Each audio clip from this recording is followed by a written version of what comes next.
अहम अपडेट शामिल करें। आपको बताएं कि अदालत ने सनम जावेद को घर जाने की इजाजत दे दी है। सनम जावेद इस्लामाबाद की हुदूद में रहें और इनको किसी सूरत गिरफ्तार न किया जाए। अदालत ने यह वाज़ेह किया है। सनम खामोशी इख्तियार करने की हिदायत कर दी गई है। जी हां, इस मुतालिक आपको बताएं कि अदालत ने सनम जावेद को घर जाने की इजाज़त दे दी है।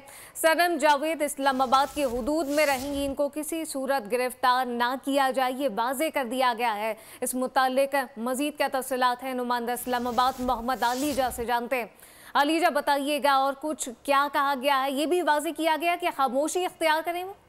देखिए, इस्लामाबाद हाईकोर्ट से बड़ी खबर आपको दे रहे हैं कि पीटीआई रहनुमा सनम जावेद खान उनको इस्लामाबाद हाईकोर्ट ने जुमेरात तक गिरफ्तार करने से रोक दिया है। हदायत जारी की है कि उनको किसी भी मुकदमे में जुमेरात तक गिरफ्तार ना किया जाए। साथ ही साथ इस्लामाबाद हाईकोर्ट ने सनम जावेद खान और उनके अहले खाना को भी हदायत जारी की है कि इस दौरान खामोशी इख्तियार की जाए, किसी किस्म के मीडिया बयान से जो है वो परहेज किया जाए। और साथ ही साथ आपको ये बताते चले कि आज इस्लामाबाद हाईकोर्ट ने आईजी इस्लामाबाद और डीजी एफआईए को इन पर्सन पेश होने का हुक्म दिया था और कहा था कि 5:30 बजे तक इस्लामाबाद हाईकोर्ट में पेश हो। तो उससे कबल अब हमने ये देखा है कि इस्लामाबाद हाईकोर्ट में सनम जावेद खान को पेश कर दिया गया।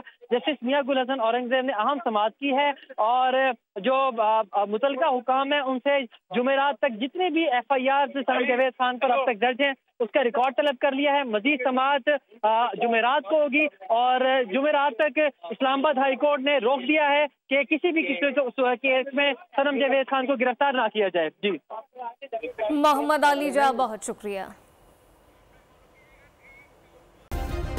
सब्सक्राइब करें और बेल दबाएं ताकि कोई खबर रह न जाए।